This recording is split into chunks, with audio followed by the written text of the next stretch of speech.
नमस्कार,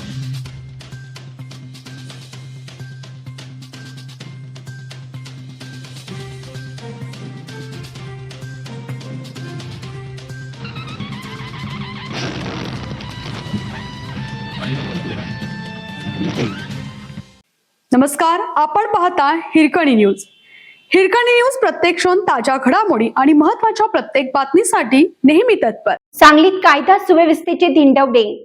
सांगली शहरात हद्दपार व मोक्यातून सुटलेल्या काही गुन्हेगारांचे कारनामे भलतेच वाढले आहेत. त्यामुळे कायदा व सुव्यवस्थेबाबत सांगलीकरांची चिंता वाढली आहे. कायदा व सुव्यवस्थेच्या अक्षरशः धिंडवडे निघाल्याची भावना लोकांतून व्यक्त केली जात आहे. टोळ्यातील वर्चस्ववाद, जुने वाद आणि त्यातून दिवसाढवळ्या हत्या, खून यामुळे पोलिसांच्या प्रतिबंधात्मक कारवाईवर संशय निर्माण होतो. कारवाईचा केवळ फार्स दाखवणाऱ्या पोलिसांचा वचक सांगलीमध्ये कधी निर्माण होणार? गुन्हा घडल्यानंतर आरोपीचा शोध घेऊन त्याला अटक करण्याची कारवाई पोलिसांकडून केली जाते.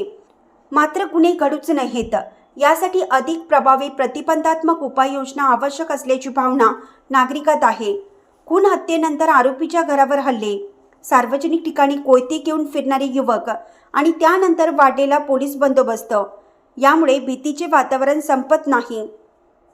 एक खून झाला की दुसऱ्या खुनाची बातमी येते. पोलीस म्हणतात बहुतांश खून वैयक्तिक वादातून होतात. हे काही प्रमाणात खरेही आहे. पालकमंत्रीही म्हणतात पोलीस काय प्रत्येकाच्या घरात डोकावून पाहणार का?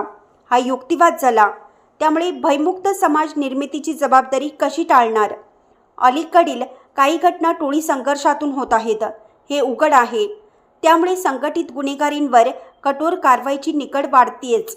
आता पडत असणारे मोडते हे टोळी युद्धातून पडत आहेत. याचे काय हे तरी पोलीस मंत्रीगण मान्य करणार की नाही?